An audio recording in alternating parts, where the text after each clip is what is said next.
السلام علیکم سامعین، ہماری خبر کا عنوان ہے طالب علم کی تقریر۔ ام المدارس دارالعلوم دیوبند میں زیر تعلیم طلباء کی انجمن اللجنۃ العلمیہ طلباء ضلع شاملی کا اختتامی پروگرام ہوا ہے، اور کچھ پہلے ایک مسابقہ منعقد ہوا تھا جس میں 16 طلباء نے حصہ لیا تھا۔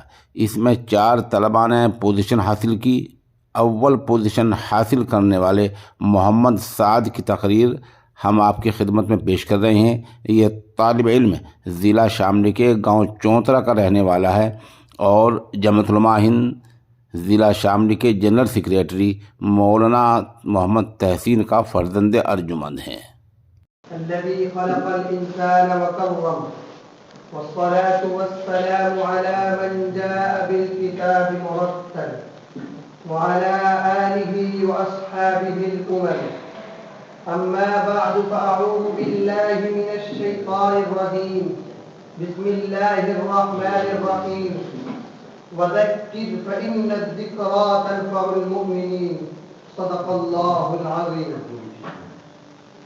شرکائے بد، آج انجمن اللجنۃ العلمیہ کے سالانہ مسابقہ خطابت میں میرا موضوع سخن مدارس اسلامیہ کی اہمیت و افادیت پر روشنی ڈالنا ہے۔ یہ مدارس جو اس وقت آپ حضرات کے سامنے موجود ہیں، کوئی جھونپڑیوں کی شکل میں، کوئی چھپروں کی شکل میں، کوئی قلعوں کی شکل میں، کوئی بہترین و شاندار عمارتوں کی شکل میں، دراصل یہ سب کے سب اسلام کے مضبوط قلعے ہیں، دین کے آنگنی حصار ہیں، ان سے ملت کا تشخص قائم ہے۔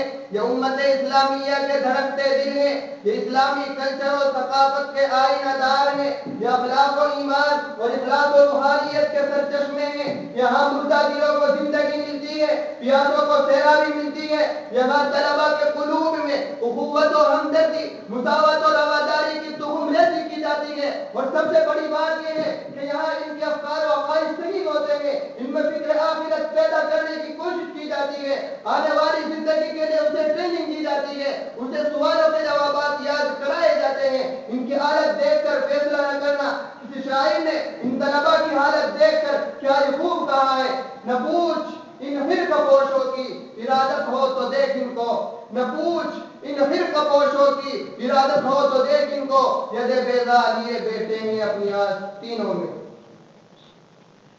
سامعین بند، مغلیہ سلطنت کے زوال کے بعد اسلام پر ایک ایسا دور آیا، امت مسلمہ ایسے نازک مرحلوں سے دوچار ہوئی جس نے پورے ہندوستان کے مسلمانوں میں اضطراب و بے قراری کی فضا پیدا کر دی۔ ان پر ہر طرف سے اغواریں ہونے لگی، ان کے عقائد کو مسخ کیا جانے لگا، ذہنی و فکری اقتدار کی منظم سازشیں ہونے لگی۔ ٹھیک ان نازک حالات میں علماء مفکرین اور ملت کا درد رکھنے والے حضرات نے ان مدارس کا جال بچھایا، چپے چپے پر مکاتب قائم کیے، ملت کے دیالوں اور امت کے نونہالوں کو ذہنی اور فکری قتل سے بچانے کے لیے دور بین نگاہ رکھنے والے گمگسار علماء مسیحی مشینریوں سے نبرد آزما ہونے کے لیے میدان میں کود پڑے۔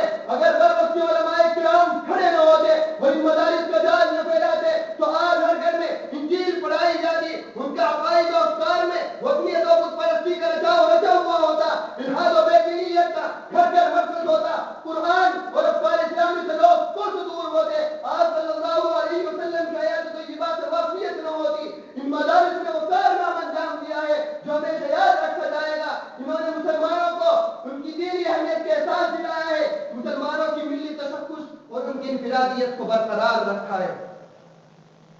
سامعین بد، وقت چونکہ قلیل ہے، اس لیے میں اپنی بات کو طول نہ کرتے ہوئے بس مختصراً درخواست کر کے اپنی بات کو ختم کیے دیتا ہوں۔ بہت سے حضرات یہ کہتے ہیں کہ ان مدارس سے کیا ملتا ہے، ان سے نوکریاں نہیں ملتی، ان سے ڈگریاں نہیں ملتی۔ میں صرف ان سے اتنا عرض کروں گا کہ روٹی کا مسئلہ کوئی اہم مسئلہ نہیں ہے، اس کا وعدہ خداوند قدوس نے خود کیا ہے۔ چنانچہ ارشاد ربانی ہے وَمَا مِن دَابَّةٍ فِي الْأَرْضِ إِلَّا عَلَى اللَّهِ رِزْقُهَا، اور یہ بات بھی طے شدہ ہے کہ روٹی کا تعلق کس مسئلے یا عمل سے نہیں، اور مسلمانوں کا اصل مسئلہ اور مقصد زندگی پیغام خداوندی اور ارشاد نبوی کو عام کرنا ہے۔